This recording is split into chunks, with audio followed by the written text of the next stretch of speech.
story so far. Mass refers to how much stuff a thing contains. Weight refers to the rate at which that amount of stuff is being accelerated towards the Earth. In other words, weight is just another way of saying force of gravity. An object's mass never varies, but its weight can go up or down depending on the force of gravity acting on it in various parts of the universe. And now, work. These barbells have a mass of 120 kilograms.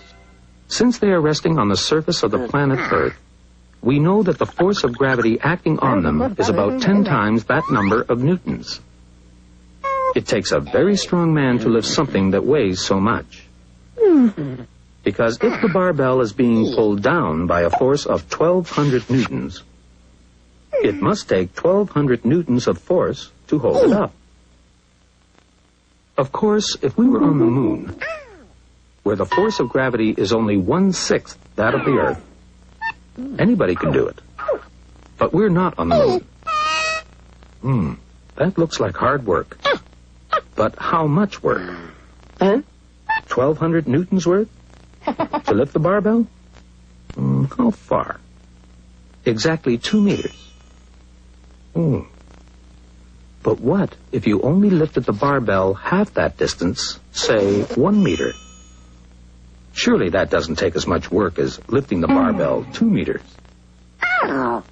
When you lift the barbell all the way up, you're doing 1,200 newtons times 2 meters worth of work. When you lift it only halfway up, you're doing half that amount of work. 1,200 newtons times 1 meter. In fact, this is how you measure work in physics. Work equals force times distance. Here you're doing 1,200 newton meters of work. And here you're doing 2,400 newton meters of work. That's simple enough. But suppose that after the show, the strong man discovers that his car is stuck in the mud. He pushes it and pushes it, but it won't budge a millimeter.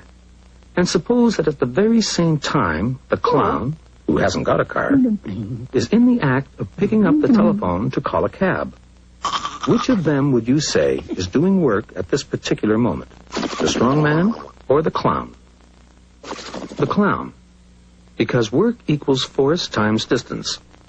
And although the telephone receiver only weighs about 2 newtons, while the strong man's car weighs perhaps 15,000 newtons, when he lifts the telephone receiver, the clown is applying a force of 2 newtons through a distance of 50 centimeters, let's say, or half a meter. And therefore, he's doing 2 newtons times half a meter of work, which is 1 newton meter of work. The strong man, on the other hand, may be exerting thousands of newtons of force.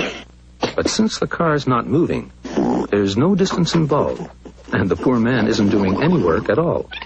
A force of even thousands of newtons times 0 distance equals 0 work, whereas a force of only 2 newtons through a distance of only half a meter does equal some work, even if it's only 1 newton meter worth.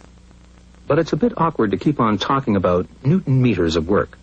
So physicists have borrowed the name of a famous British scientist, James Prescott Joule, as the measure of work. 1 joule is the amount of work done when 1 newton of force is applied through a distance of 1 meter. That's to say that 1 newton meter equals 1 joule, which can also be written like this. So the clown did 1 joule of work when he lifted the telephone receiver. And the strong man did 2,400 joules of work when he lifted the barbell.